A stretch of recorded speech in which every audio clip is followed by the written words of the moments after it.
Just one mistake. One misplaced decimal during an overtime shift when my eyes burned from staring at spreadsheets. The next morning, security escorted me out like a criminal while my coworkers watched through glass walls.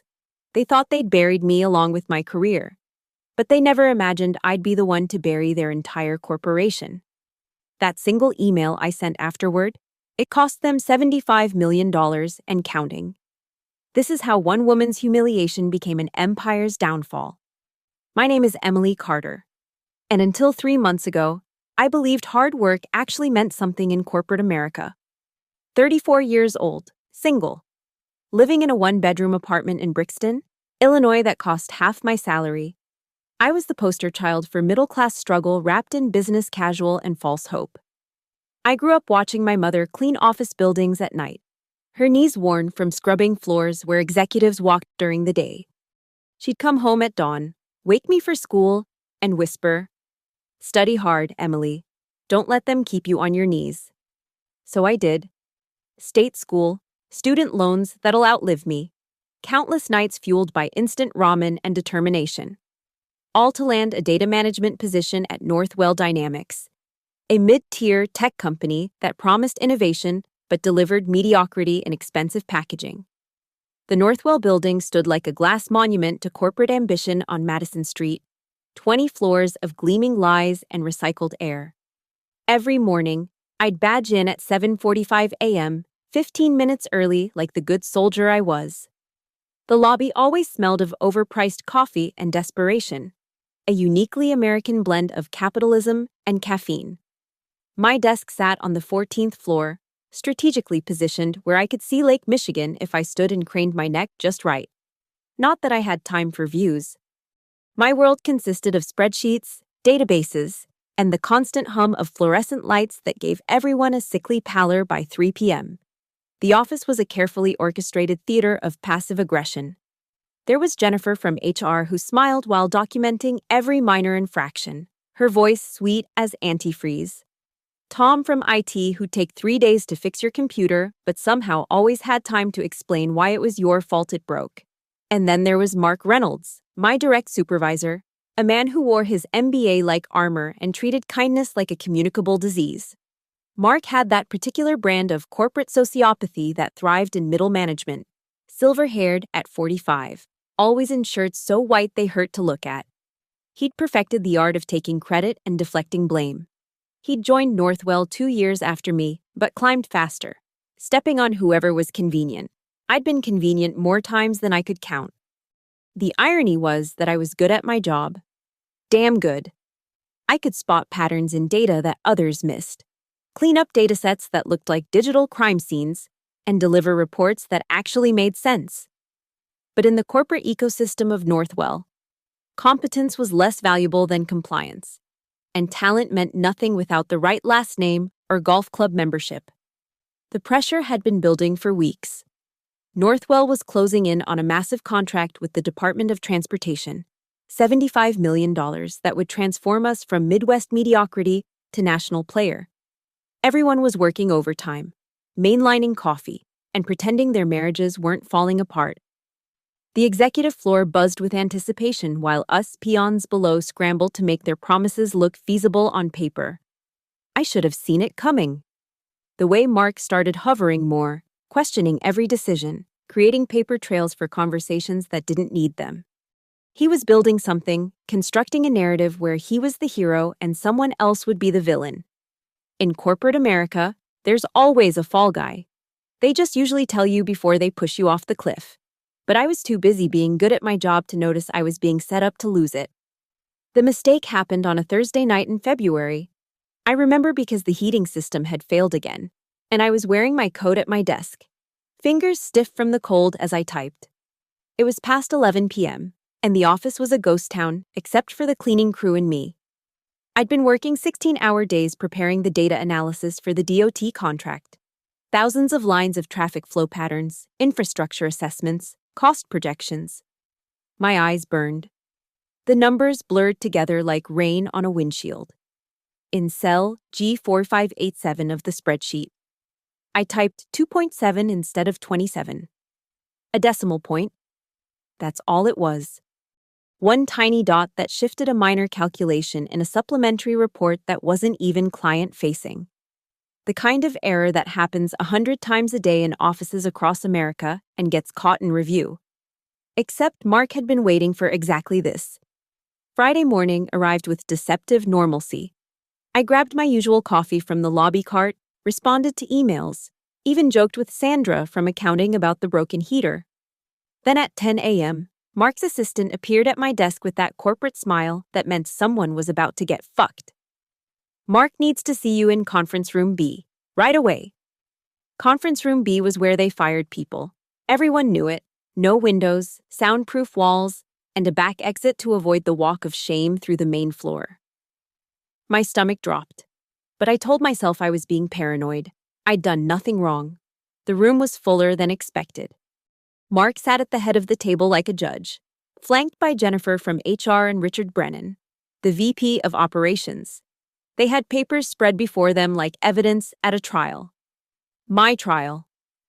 "Emily, please sit," Mark said, his voice carrying that false concern. Managers perfect when they're about to destroy someone. "We need to discuss a serious issue with your recent work." He slid a printed spreadsheet across the table, cell G4587 circled in aggressive red ink. This error could have cost us the entire DOT contract. $75 million at risk because of your carelessness. "That's a supplementary dataset," I said, my voice steadier than my hands. "It's not even in the final presentation. And it's a minor miscalculation that would be caught in standard review." "Would be," Richard interrupted. "Emily, we caught this hours before the preliminary submission. Do you understand the magnitude of your negligence?" Negligence. The word hung in the air like a noose. I looked at the papers they'd prepared, incident reports, performance reviews, with details suddenly reframed as deficiencies. A whole narrative they'd constructed where I was a liability, not an asset. "This is insane," I said, heat rising in my chest. "I've worked 60-hour weeks for months. One decimal error in thousands of data points. Shows a pattern of declining performance," Jennifer interjected, reading from her script. "Combined with your recent attendance issues." "What attendance issues? I'm here before everyone and leave after." "You were 12 minutes late on January 15th. She consulted her notes with theatrical precision. "And you left early on January 28th. My mother was in the hospital." "Personal issues affecting work performance," Jennifer typed as she spoke. "Emily, we're terminating your employment effective immediately. Security will escort you to gather your belongings." The word terminating echoed in my skull. Mark wasn't even trying to hide his satisfaction, the corner of his mouth twitching toward a smile. This had been orchestrated, planned, executed with corporate precision. They needed someone to blame if anything went wrong with the contract, and I was expendable. Worse, I was convenient. "You're firing me over a decimal point." I stood, my chair scraping against the floor. "After 3 years of flawless work?" "The decision is final," Richard said, already gathering his papers. "Your final check will be mailed. Your health insurance ends in 30 days. 2 security guards waited outside the conference room. They walked me to my desk like I was a criminal while my co-workers pretended not to watch. I had 10 minutes to pack 3 years of my life into a cardboard box. Photos, a coffee mug that said, "World's Okayest Employee," a Secret Santa gift, my emergency snacks. Sandra from accounting wouldn't meet my eyes. Tom from IT was already at my computer, changing passwords. As security marched me toward the elevator, Mark called out with mock concern. "This is just business. Emily, don't take it personally." The elevator doors closed on his smirk, and I descended 14 floors clutching a pathetic box of belongings. My career destroyed over a decimal point that didn't matter by a man who'd never missed a decimal point because he never did the actual work. They thought they'd won. They thought I'd disappear into the mass of discarded employees who'd learned that loyalty in corporate America is a one-way street that always leads to the exit. They had no idea what they'd just started. The first week was the worst. I sat in my apartment staring at walls that seemed to close in with each passing hour.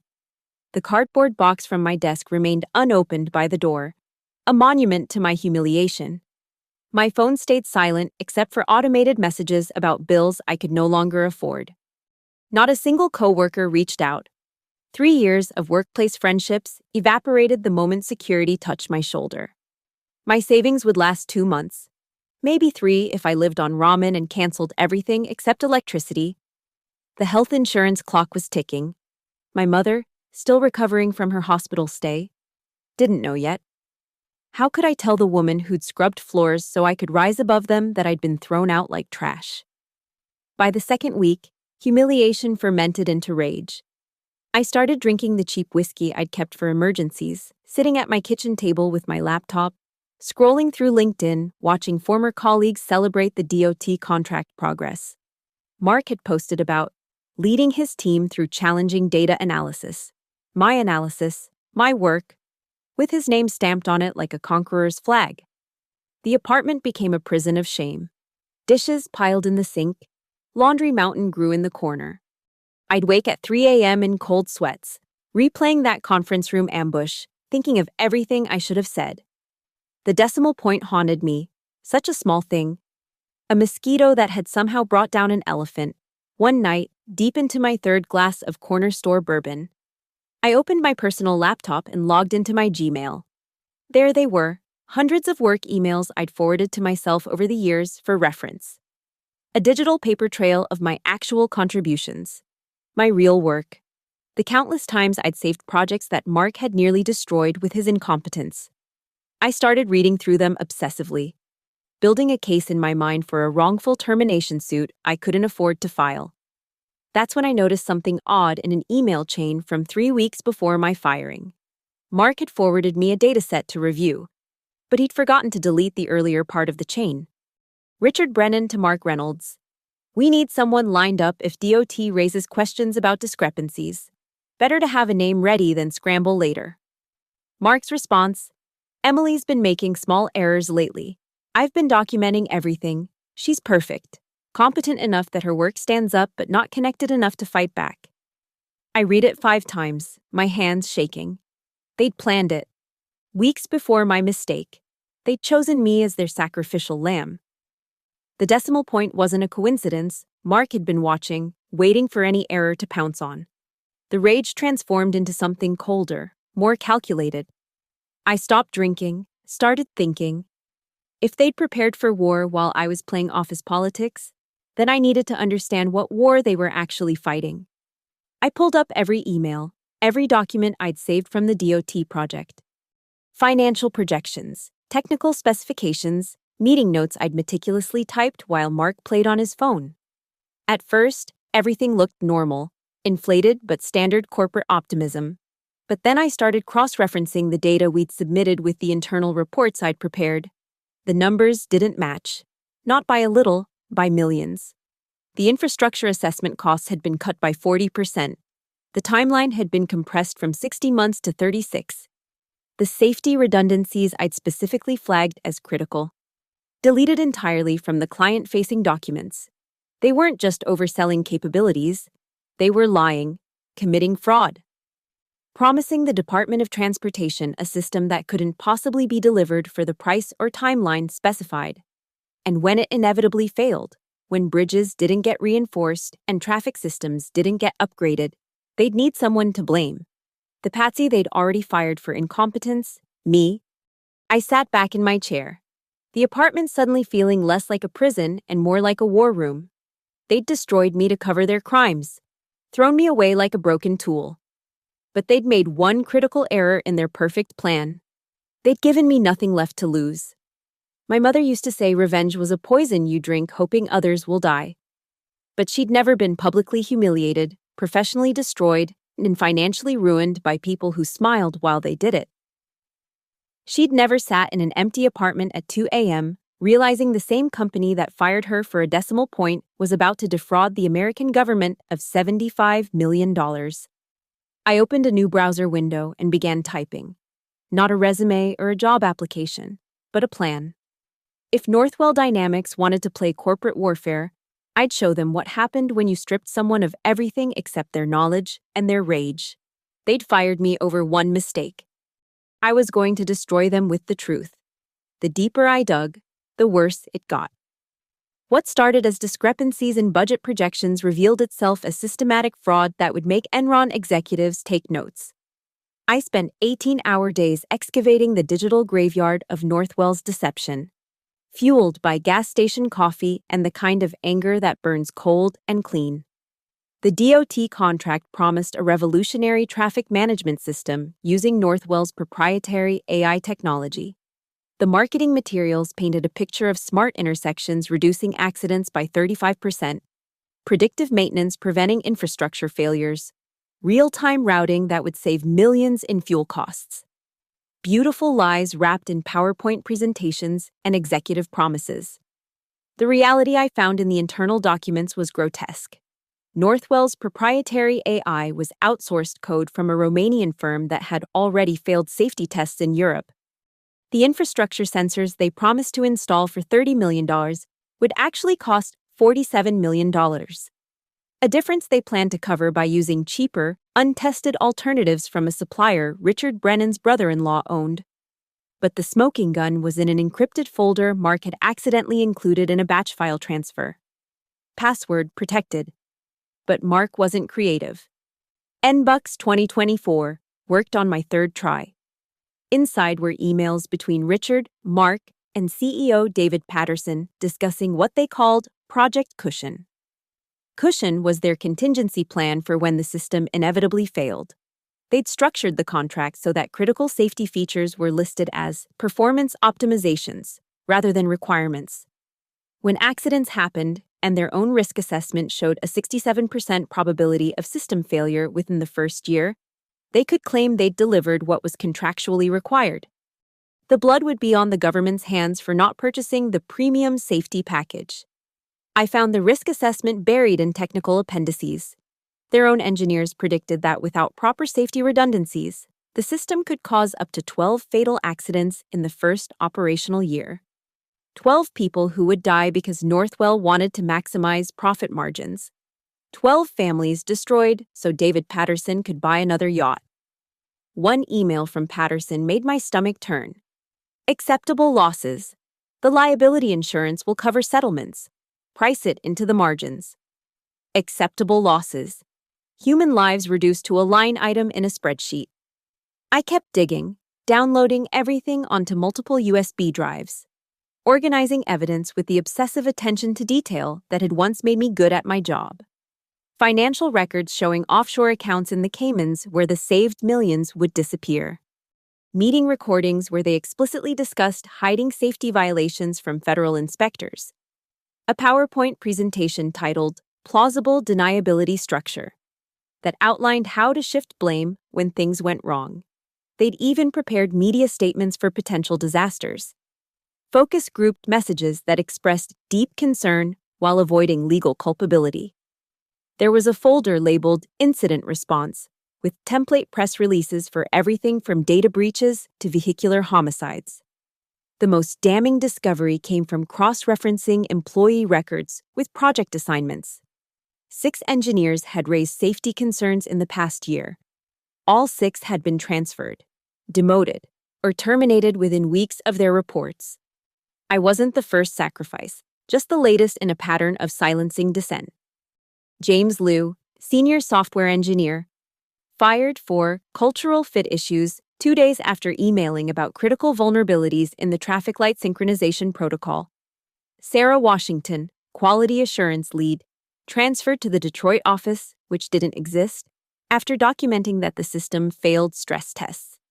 Michael Torres, simply labeled resigned for personal reasons the week after he refused to sign off on falsified safety certifications. I found Sarah Washington on LinkedIn. Her profile said she was now working at a coffee shop in Seattle. I messaged her, and she responded within hours. They destroyed my career. 10 years in tech. And now I'm serving lattes because Northwell made sure I'd never work in the industry again. They have reach, connections. Be careful.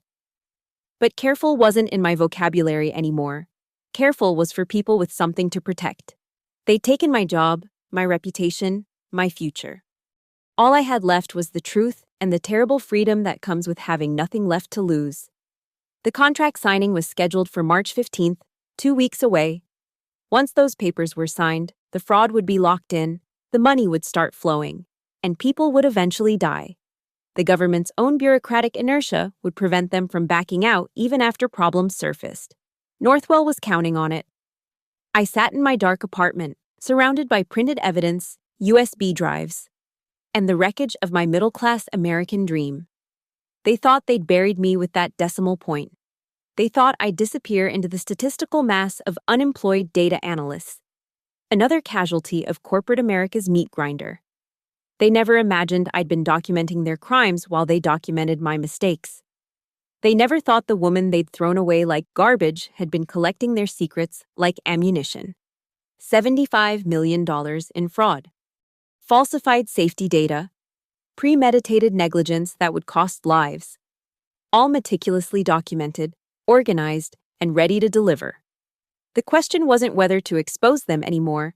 The question was how to ensure maximum impact, how to make sure they couldn't spin it, bury it, or buy their way out of it. I had 2 weeks to plan the perfect corporate execution. The plan came to me at 3 a.m. on a Tuesday, clear and complete like a fever breaking. Not a leak to one journalist who might be bought or buried. Not a report to a single agency that could be misdirected or stalled in bureaucracy. No, this required what military strategists call simultaneous overwhelming force, hitting every pressure point at once so there was nowhere to run, no story to spin, no escape route to buy. I spent 3 days creating the perfect weapon, a single email that would be impossible to ignore, deny, or contain. First, the recipients. I compiled a list that would make Northwell's PR team weep. Every major news outlet's investigative desk, Wall Street Journal, New York Times, Washington Post, ProPublica, and 15 others. The entire DOT Procurement Committee, their supervisors, and the Inspector General's office. The SEC's Fraud Division and the FBI's White-Collar Crime Unit. Every Northwell board member's personal and professional email, the company's top 50 institutional investors, key senators and representatives on the Transportation Committee, 5 influential tech industry whistleblower organizations, most importantly, the personal emails of the pension funds that held Northwell stock, the ones managing retirement money for teachers, firefighters, and cops. 187 recipients total. Each one verified, double-checked, confirmed active.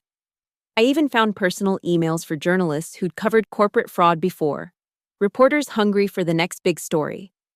The subject line had to be perfect, urgent enough to open immediately, specific enough to be taken seriously. Urgent, evidence of 75mm.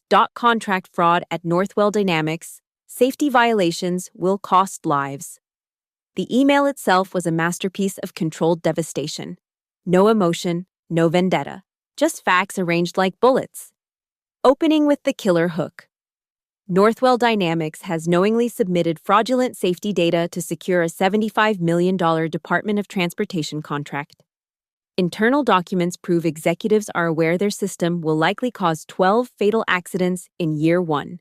They call these deaths acceptable losses. Then the evidence, organized in digestible sections. Financial fraud documentation with specific account numbers, safety test failures with engineers' original reports versus submitted versions. The cushion emails discussing legal strategies for when people die. Audio recordings of meetings where they explicitly discuss deceiving federal inspectors. The pattern of firing whistleblowers with names, dates, and documentation. I created a shared drive with everything. 10 gigabytes of evidence organized in clearly labeled folders. Financial crimes here, safety violations there, executive communications in another. Each document watermarked with its original metadata to prove authenticity. I included a master index, a timeline of the fraud, and a summary document that connected all the dots in language a 5th grader could understand. But the genius touch was the countdown clock. I embedded a simple HTML timer in the email showing time until contract signing, counting down from 14 days. Every second that ticked by was a second closer to this fraud becoming reality. It would create urgency, prevent bureaucratic delays, force immediate action. I also added a personal touch that would make it harder to dismiss as a disgruntled employee rant. I am Emily Carter, formerly senior data analyst at Northwell, terminated on February 12th, allegedly for a decimal error. I discovered this fraud while reviewing my saved work files. I have no financial interest in exposing this information beyond preventing innocent deaths and financial crimes against taxpayers. I am available for sworn testimony and have retained copies of all evidence. The scheduling was crucial. I needed maximum impact, minimum reaction time for Northwell. I decided on Thursday, March 7th at 6 a.m. Eastern, early enough that East Coast journalists would see it before their morning meetings, late enough that West Coast night editors would catch it, 8 days before the contract signing. Enough time for investigation, but not enough for Northwell to execute damage control. I created 15 backup email accounts across different providers, set up VPN chains, and used a borrowed laptop from a pawn shop that I'd returned immediately after sending. If they tried to trace it, they'd find ghosts and dead ends. I prepared packages for physical mail, too. USB drives with everything. Sent to journalists' home addresses, government offices, even Northwell board members' country clubs. Those would arrive Monday, March 11th, creating a second wave of pressure just as Northwell thought they might contain the first. The beautiful part was that once sent, it couldn't be stopped, even if Northwell's IT detected it immediately. Even if they locked down their entire system, the emails would already be delivered, the evidence already dispersed across hundreds of servers they couldn't touch. Like a virus released into the wild, it would replicate, spread, mutate into headlines and investigations and indictments. I printed one final copy of everything, sealed it in an envelope addressed to my mother with a note. If something happens to me, mail this to every news station in America. Not that I expected violence. Northwell executives were soft-handed corporate killers who murdered careers and futures, not bodies. But backup plans had backup plans now. I'd learned that lesson in Conference Room B. Everything was ready. The bullet was chambered, aimed at the heart of a $75 million fraud that would have cost lives. All that remained was pulling the trigger. Mark Reynolds thought he'd ended my story with a decimal point. He was about to learn it was just the beginning of his nightmare. March 7th, 5:47 a.m., I sat in a 24-hour diner on the outskirts of Brixton, the borrowed laptop open in front of me, connected to their Wi-Fi through 3 different VPN layers. My coffee had gone cold hours ago, but my hands still trembled as they hovered over the keyboard. The email was loaded, 187 recipients queued, evidence links triple-checked. The timer on my phone showed 13 minutes until deployment. A couple of truckers sat at the counter, talking about road conditions. The waitress refilled someone's coffee. Normal people living normal lives, oblivious to the corporate bomb about to detonate in cyberspace. I envied them their ignorance, their simple problems that didn't involve federal fraud or calculated manslaughter. 5:55 a.m. 5 minutes. My finger traced over the trackpad, cursor hovering over send.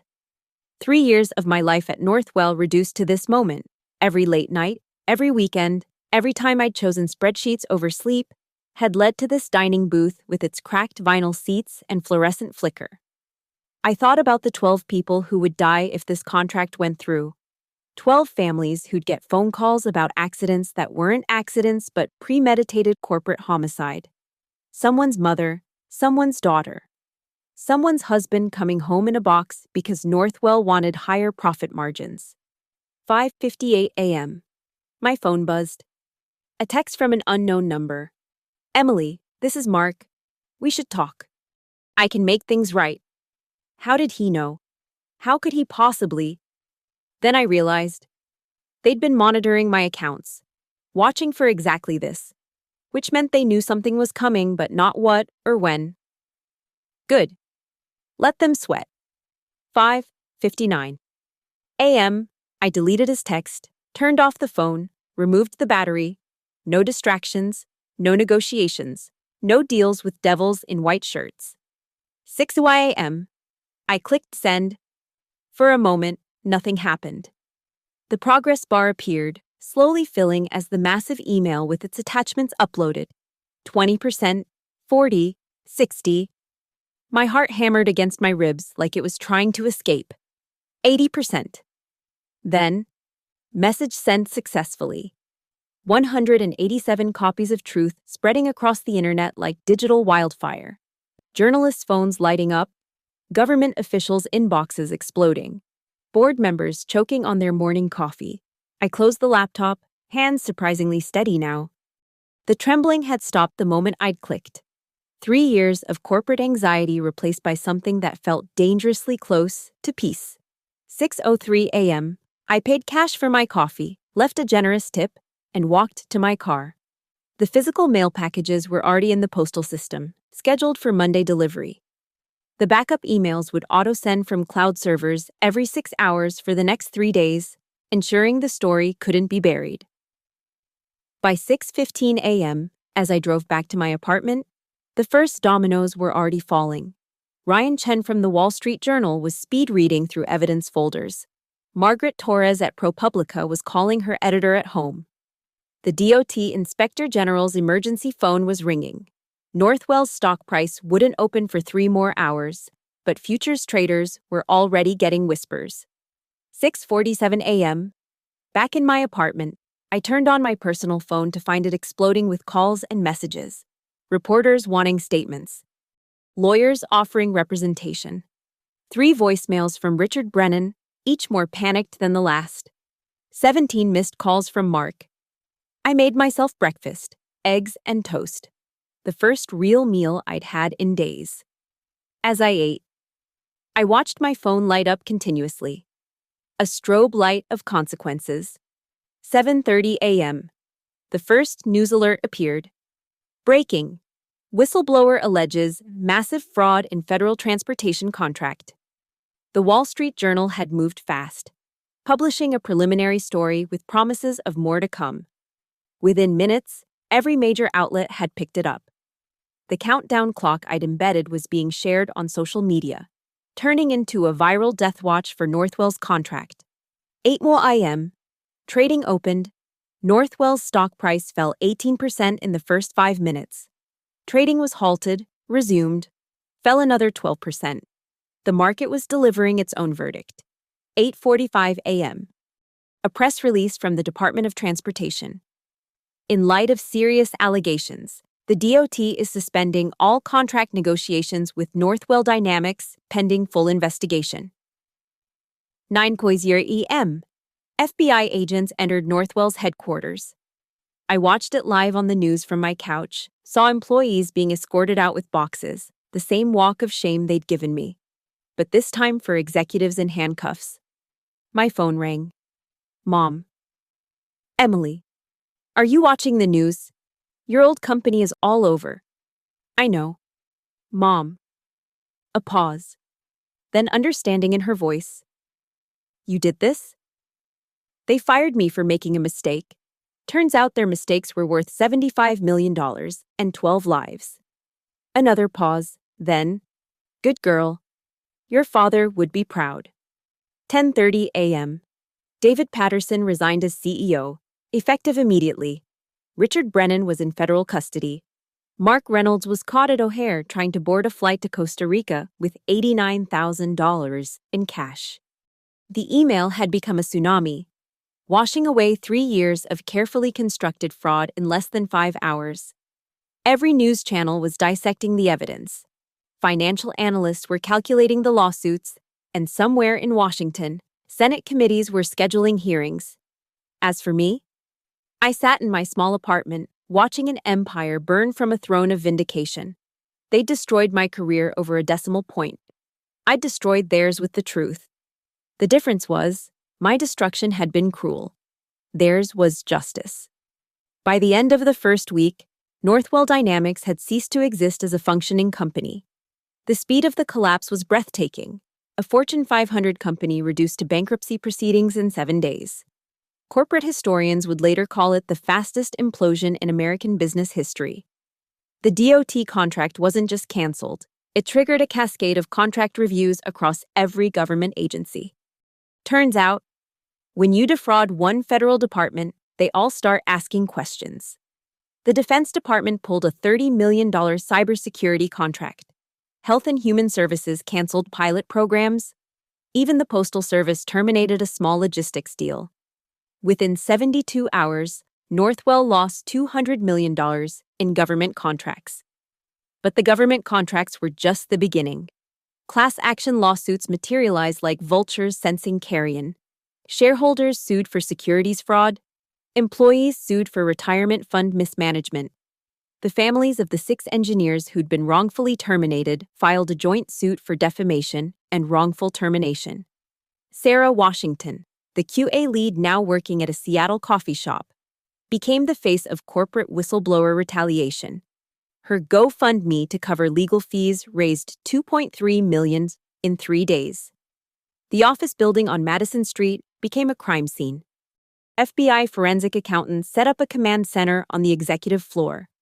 Every computer, every file cabinet, every scrap of paper was tagged as evidence. Employees were escorted in individually to collect personal belongings under federal supervision. The local news ran continuous helicopter footage of agents carrying boxes out of the building, the same building where I'd spent 3 years believing in the American dream. Mark Reynolds became the poster child for corporate cowardice. His arrest at O'Hare was captured on someone's phone, him in his perfect white shirt being handcuffed at Gate B7, crying and insisting he was just following orders. The video went viral with the hashtag #revenge. Someone leaked his mugshot, and it became a meme. When you blame someone for a decimal point but forget about your $75 million fraud. He was denied bail. The judge deemed him a flight risk after the Costa Rica attempt. His wife filed for divorce within 48 hours, claiming she had no knowledge of his crimes. She did, though. I'd found emails where she helped him set up the Cayman accounts. The FBI found them too. Richard Brennan tried to flip immediately, offering to testify against everyone in exchange for reduced charges. The problem was, my email had already provided prosecutors with everything they needed. His cooperation was worthless. He was facing 15 to 20 years for fraud, conspiracy, and racketeering. David Patterson, the CEO, hired the most expensive legal team in Chicago. They tried every strategy, claiming the evidence was illegally obtained, that I'd violated NDAs, that this was revenge porn from a disgruntled employee. None of it stuck. The evidence was too clean, too comprehensive, too damning. His houses in Aspen and Martha's Vineyard were seized. His wife was photographed moving into her sister's apartment, her Land Rover replaced by a Honda Civic. The damage spread beyond individuals. Northwell's accounting firm, Preston and Associates, faced their own investigation for signing off on falsified documents. The law firm that structured the DOT contract was under ethics review. Every company that had enabled the fraud was being pulled into the undertow. Stock price told the real story. From $67 per share to $0.73 in 5 trading days, then delisted entirely. Pension funds that had invested heavily lost hundreds of millions. The California Teachers' Retirement System alone lost $450 million. Every loss was a headline. Every headline another nail in Northwell's coffin. The building itself became a monument to corporate hubris. By day 6, it was empty except for federal agents and cleaning crews. The logo was removed from the facade, leaving a ghostly outline against the glass. Someone graffitied decimal point across the main entrance. The city didn't bother cleaning it. Internal emails leaked daily, each more damaging than the last. Employees sold their stories to news outlets, revealing a culture of intimidation, fraud, and callous disregard for public safety. The receptionist revealed that executives had a coded phrase, "weather the storm," which meant shredding documents. The janitor told reporters about finding hard drives in the dumpster the night before the FBI raid. Then came the congressional hearings announcement. The Senate Committee on Commerce, Science, and Transportation would hold public hearings on corporate fraud in federal infrastructure contracts. The witness list read like Northwell's entire C-suite, plus one name that made me smile, Emily Carter, whistleblower. By Friday, 1 week after my email, Northwell Dynamics filed for Chapter 7 bankruptcy, not reorganization, but complete liquidation. 8,000 employees lost their jobs.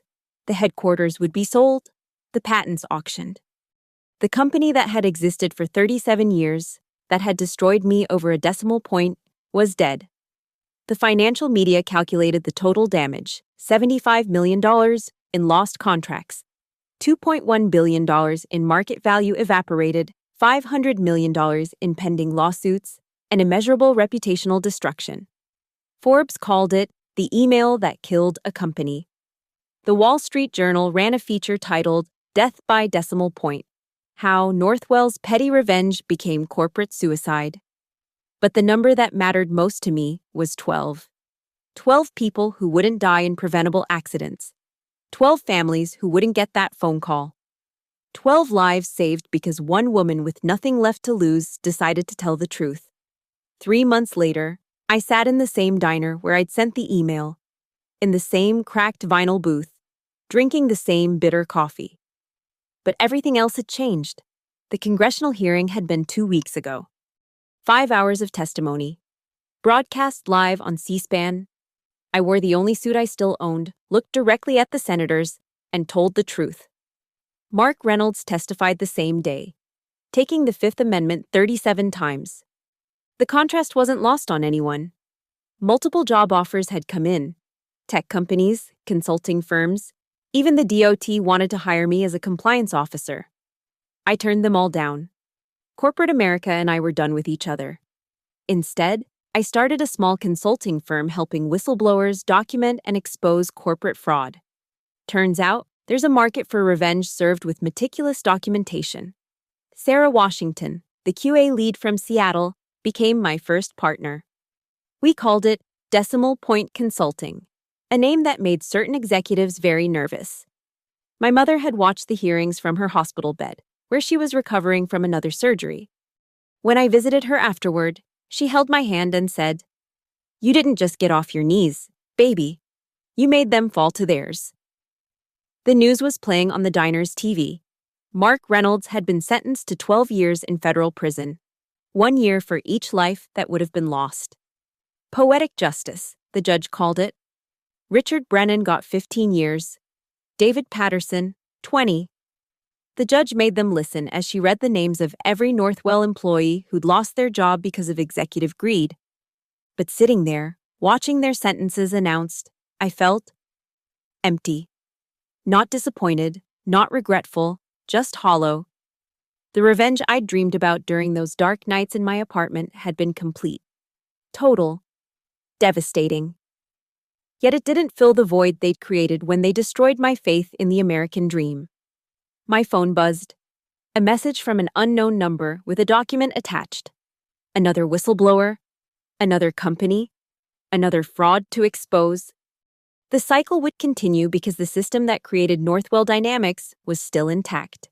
New companies would rise. New executives would choose profit over lives. New employees would be sacrificed for decimal points. But now they knew someone was watching. Every falsified report, every covered-up safety violation, every wrongful termination might be documented by someone with nothing left to lose and everything to gain by telling the truth. The email that killed Northwell had become a warning shot heard in boardrooms across America. I paid for my coffee, left my usual tip, and walked out into the Chicago morning. The Northwell building was visible in the distance, empty now. A glass and steel tombstone for corporate arrogance. A reminder that empires built on lies can be toppled by truth. They'd fired me over one mistake, a decimal point that didn't matter. In a report no one would read, on a night when I'd given them everything. They thought they were teaching me a lesson about power, about knowing my place, about the disposability of the American worker. Instead, they taught me that when you have nothing left to lose, you become the most dangerous person in the room. They taught me that documentation is ammunition, that truth is a weapon, and that revenge is a dish best served with a CC list that includes the FBI, $75 million. That's what my email cost them. $75 million, 8,000 jobs, and a 37-year-old company reduced to a Wikipedia entry about corporate fraud. all because they couldn't let a decimal point slide. Mark Reynolds was right about one thing. It wasn't personal, it was business. But he learned too late that sometimes the best business decision is treating people like humans instead of expendable assets. Sometimes the decimal point you ignore is attached to a person who keeps receipts. I started my car and drove toward my new office, where 3 more whistleblowers were waiting to tell their stories, each one clutching evidence of corporate crimes, each one fired for refusing to stay silent, each one ready to burn down empires with the truth. My name is Emily Carter. I was fired for a decimal point. I responded with an email that cost them everything, and I'd do it again. Thank you so much for listening to this story of corporate revenge and justice. I hope Emily's journey resonated with you as much as it did with me. Where are you listening from today? Drop a comment below and let me know. I love connecting with listeners from around the world. If this story kept you on the edge of your seat, please subscribe to the channel for more tales of revenge, justice, and the underdogs who refuse to stay down. And I'd love to hear your thoughts. Have you ever witnessed corporate injustice? What would you have done in Emily's position? Share your experiences in the comments below. Until next time, remember, keep your receipts, document everything, and never underestimate the power of one person with the truth.